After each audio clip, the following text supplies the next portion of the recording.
All right. Here we are, another week of camera talk. Are we going anywhere this week? Are we? I think so. We're going to Japan. One ticket to Tokyo, please. That's right, back to Japan. And why are we going to Japan? Because this week we're looking at a Japanese manufactured lens called Revuenon. It's an Revuenon 50 millimeter 1.4 multi-coated. And it was produced by a couple different manufacturers, but the one we have was made by Chinon. That's right. The other one's made by Cosina. So stop drifting off the scene, you. So anyway, is it any good? Is it any good? Yeah, I think so too. So let's find out how good it is. Grab yourself something to eat or drink. Get yourself comfortable. Where have you been all my life? We just come in with. Oh, if you don't mind. It's not really. And let's get it on. Here I am, Vietnam. This is Camera Talk with Dr. Scott. And as usual, my co-host, Dylan, who's outside right now, and he'll probably join us later. Seems that he's kind of trending in this, no, I don't want to join you at the beginning of your camera talk, but I'll come in later and make a cameo appearance. Anyhow, just as the intro said, what are we looking at this week? Well, it's another one of my gems from my vintage lens collection, and this is the Revuenon 50 millimeter 1.4, and this was from it was introduced in 1980 anyway, back when I was just in beginning of high school. Anyhow, this is a very nice lens. You know, it's got a great reputation out there. It's like if you check it out on Pentax forum, you know, it's quite popular there as well. It's rated at like 9.33 out of 10 after being reviewed by many people. And as you know, most Pentax shooters are quite the picky crowd. You talking to me? You talking to me? Anyway, so what's so special about this thing anyway? Well, for starts, it was produced again back in 1980 for a German photography retailer called Photoquell. Now, Photoquell or Photoquell, I'm not sure how to pronounce that. It doesn't exist anymore. But anyway, by 1966, Photoquell was Europe's largest photography retailer. By 1970, they were the world's largest photography retailer. Whoop-de-doo! And they commissioned two manufacturers in Japan to create these lenses for them to be mounted on their Revue camera system. Yay! That Photoquell was selling, and the two manufacturers of the lenses were ones you've probably heard before. One was Cosina, and the other one was Chinon. Now I have the Chinon version because, how do I know? Because it has a Pentax mount, the PK mount on it. And Cosina made the M42 mount, and the M42 is the screw mount variation. So, which one is either one better? Well, they're obviously made by two different manufacturers, so it's kind of subjective as to which one you may believe is better than the other.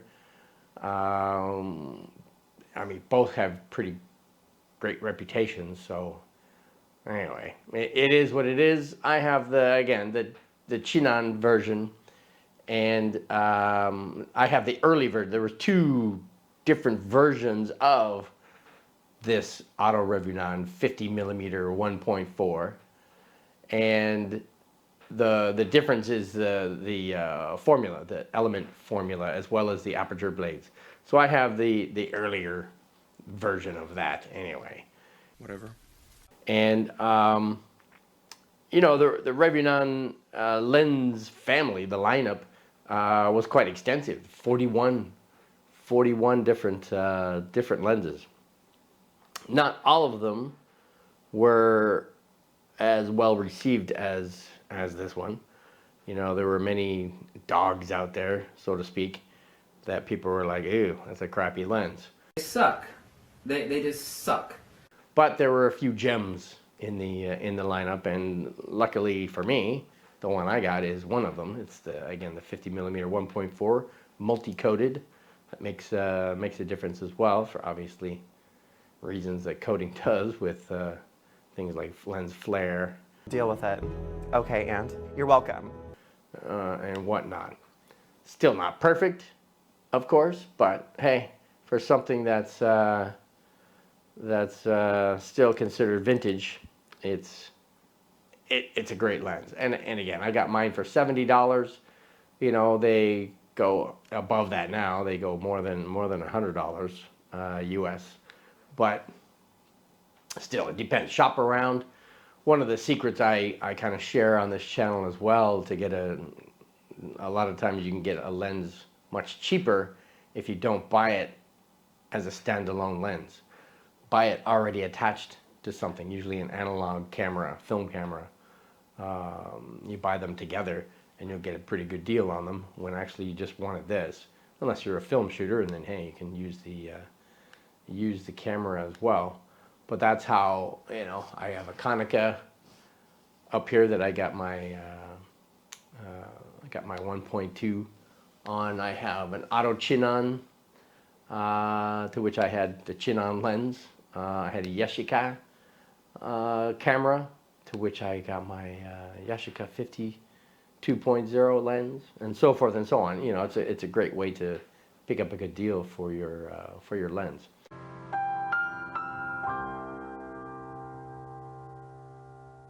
Anyhow, so again, I got the early version, the early configuration. So this is 6 elements in 5 groups. Now it has a close focus of 45 centimeters, which is pretty good. I mean, it's not exactly close focus, but it's, you know, it's better than my Leicas. It's just 70 centimeters and whatnot, so it's not bad. The early version has more aperture blades, so it has 8 aperture blades, so that leads to a rounder bokeh ball as you're stopping down, so to speak, and we like our balls round, yeah? Say, everybody haven't seen my balls. And it is 225 grams. Now the later version, and I don't know exactly where that year cuts in to qualify as a later version, but it was 7 elements in 6 groups, same close focus with 6 aperture blades instead of 8, and it was a little heavier, obviously, with more glass in there, so it's 250 grams. The build quality is excellent. Exactly. Swing. Cool. Again, it's smooth, you know, all the way around. You can't feel any glitch whatsoever on it. It's just like it was brand new. The aperture is clicked. It goes from 1.4 to f22, and as far as sharpness goes, I mean, wide open is pretty sharp, but then stopping down anywhere from 2.8 to 4 is really sharp, and then beyond that it gets super sharp. I mean, f8 and whatnot. Has great character, and you can see from the examples I'm going to show you.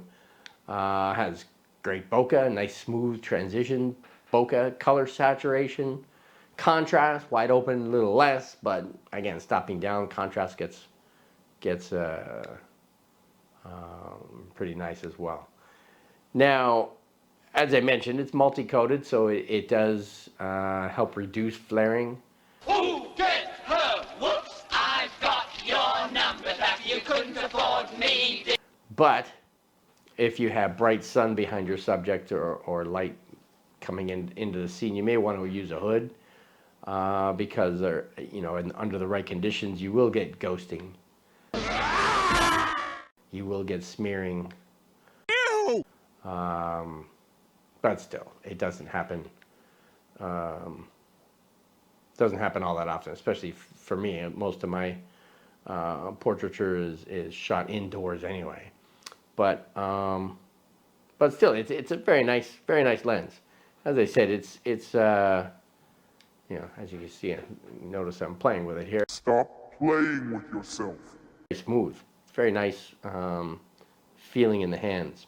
It's a 49 millimeter thread on it. I have a UV lens on there just to protect the front of it.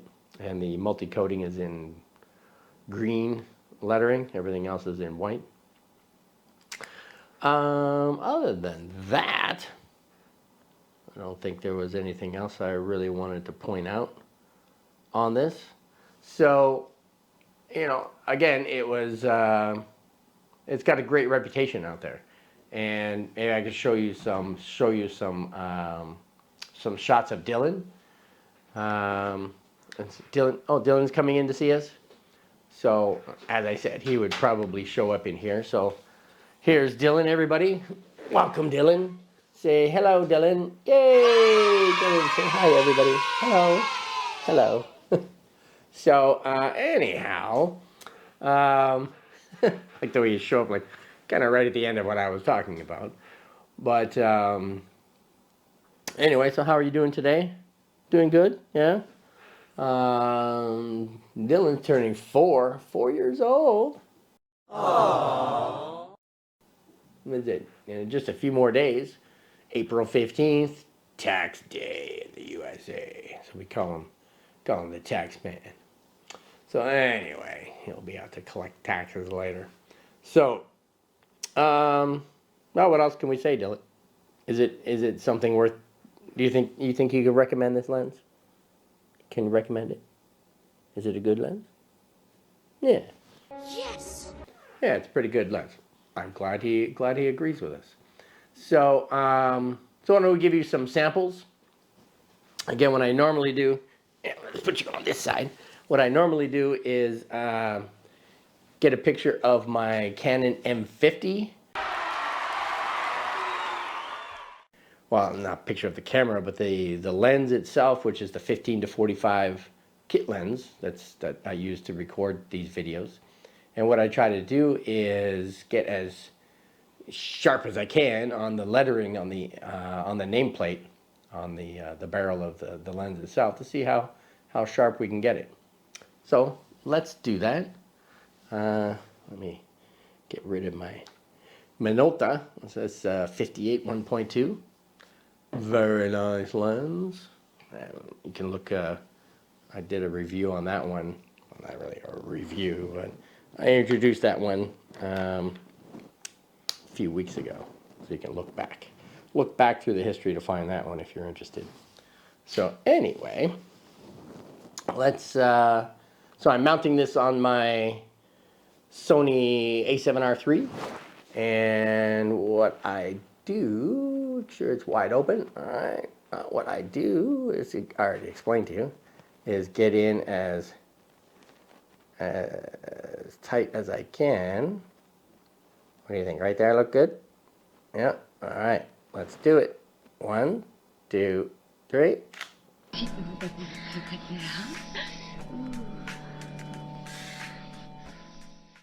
All right. So that was at 1.4. Let's do normally 5.6. Let's do 5.6. And again, zip up close. Look at that. No focus shift. Right on the money. All right. 5.6. 1, 2, 3.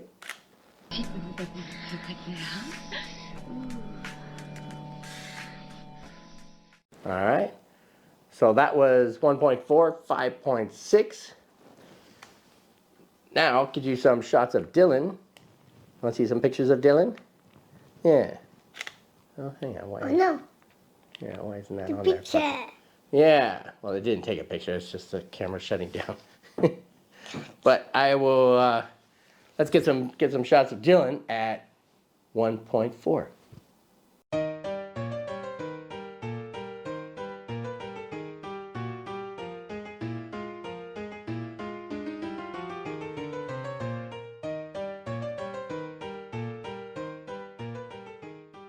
What do you think? You look good there?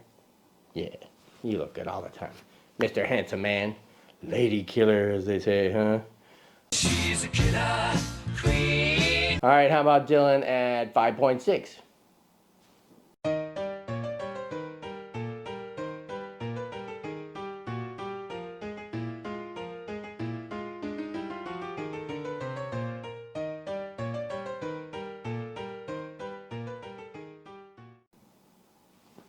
Do you look better there? You think so? Why? Because it's a little sharper? I don't know. You look good either way. All right, and how about some, I'll also show you some other shots, random shots, using this lens, but not of Dylan. What? No. Uh-oh. Other things. Outdoor things. Or whatever. Hey, easy with that finger. Put that finger down. 4-year-old giving people the finger. Screw you! Screw you! What the fuck? Yeah, now put that finger down. So anyway, so here's some random shots at F whatever.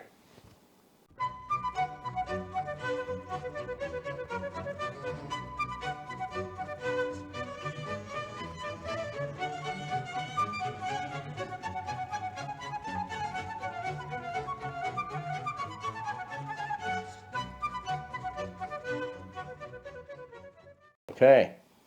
You think they looked good? Yeah, they look good, didn't they?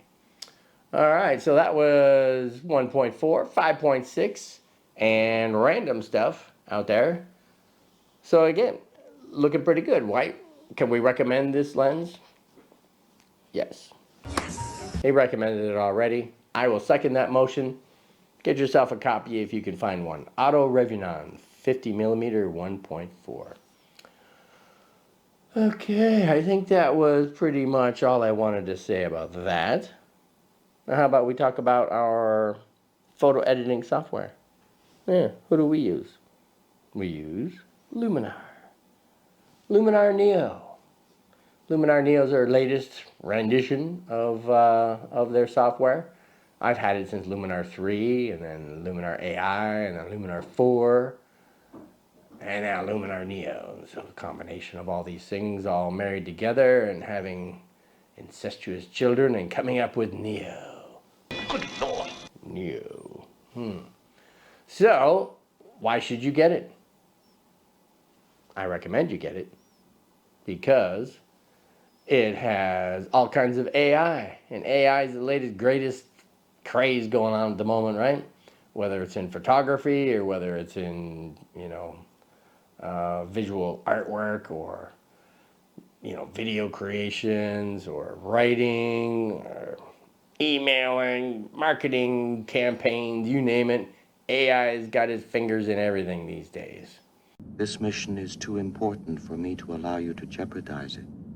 Do you like AI? Yeah. What does AI stand for? Do you know? No, it's not that. You silly boy. Artificial intelligence. Yeah, artificial intelligence. Do you have artificial intelligence? Yeah, it's not real? Well, I'm going to have to talk to your teacher about that. We need to get you some real intelligence going on. Is this English? So anyway, it's got things like spot and dust removal. So if you're down at the beach, Dylan's found some hottie he wants to take photos of and talked her into modeling and taking some pictures. And then gets home, looks at the pictures on the monitor, pulls them up, sees his hottie, got seagulls flying around in the background. And some spots going on. He's like, what the heck are these spots here? Daddy, Daddy, what are these spots? And I'm like, oh my God, Dylan, you had a dirty sensor. Well, if you're using Luminar, you just click on the spot and dust removal, and it will analyze your photo, and it will recognize the flock of seagulls.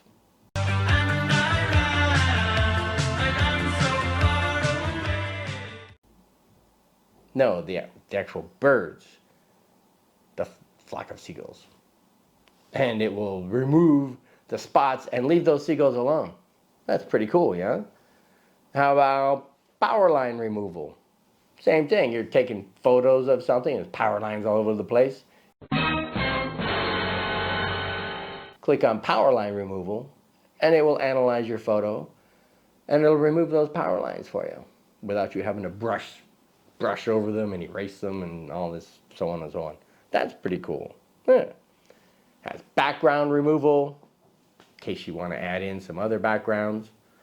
Has scene relighting, in case you want to shift the lighting a little bit around in your photo. Kind of cool, yeah. It has Dylan AI. What does Dylan AI do? Huh? What does that do for your photos? Oh, yeah, you don't want to push that button. So anyway, and so on and so on. There's all kinds of AI and bells and whistles and super sharp and noise reduction and all kinds of other things going on. So if you want to get yourself a copy, you want to save $10. Do you think they want to save $10? Yeah, why not, right? Save $10. Click in the description below. There's a link there. Click on that link. It'll take you to Skylum, who's in Ukraine, and everybody knows what's going on in Ukraine at the moment.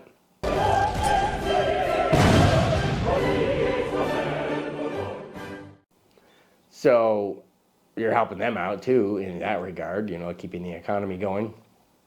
But these guys are still pumping out updates and new additions to the software and everything else as drones are coming and bombing them and missiles flying everywhere and blah, blah, blah, blah, blah. So you want to save $10? Buy it through our link. And it could. What do they do with that $10? Talk it out, man. Do they give it to Dylan? Yeah? What's Dylan do with that $10? Does he share it with Daddy? No? Oh, man, you suck. Do you share it with Mommy? You had to think about that, didn't you? You're going to share it with Mommy? Well, what did she do? She had nothing to do with this show, and you're sharing it with her already. You suck. Man, I'm going to have to banish you and make you do 25 push-ups for every time you talk about Mommy.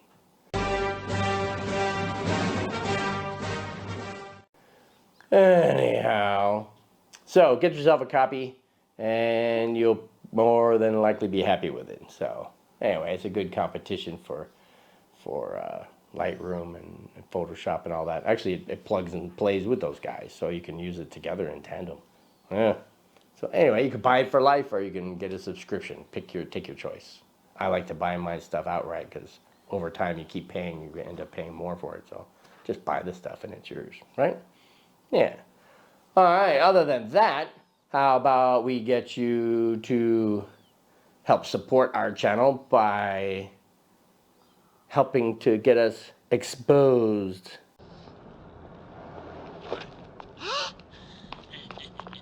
Out into the YouTube world a little more, and subscribe. How about this side? Ready?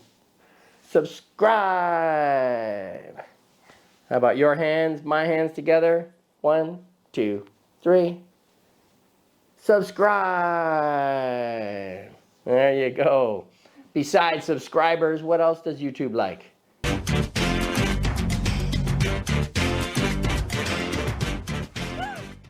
They like the thumbs up, right? Yeah, they do. They like the thumbs up. Dylan likes the thumbs up girls. So how about you sing with me? Come on, Dylan likes to sing. You're a good singer. Ready?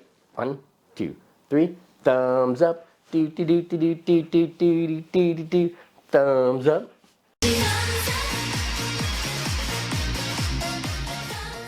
Uh-huh. All right, what are you doing? You're falling off my leg. All right. So subscribe, give us a thumbs up. We'd be greatly appreciative of that, right? Yeah. Dylan will be your friend forever. What you talking about, doctor? Isn't that sweet? So, anyhow, thank you for dropping by. Thank you for listening. Thank you for the subscription. Thank you for the thumbs up. Thank you for buying a copy of Luminar through our link.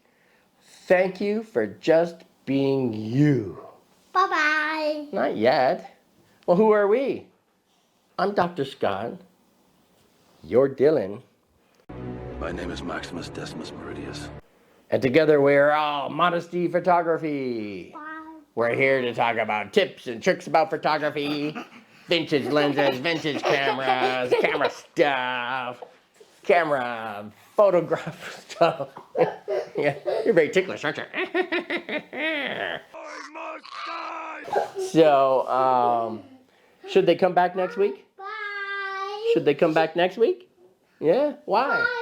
Bye. Because you belong here. Bye-bye. Where do they belong, mister? Where do they belong? Huh? What's the name of this show? This was Camera Talk with Dr. Scott and Dylan. Dylan. Well, you're falling down. Here, come here. Don't hurt yourself now. And so, again, see you next week. Remember, we do one of these every Friday. That's Vietnam time, so it could be the day before you, the day after you, or the same day as you, depending on the funky time warp you're in. Bye. So, Bye-bye. we'll see you next week then, yeah? Okay. You ready to say bye-bye? 1, 2, 3. Bye-bye. Here I am,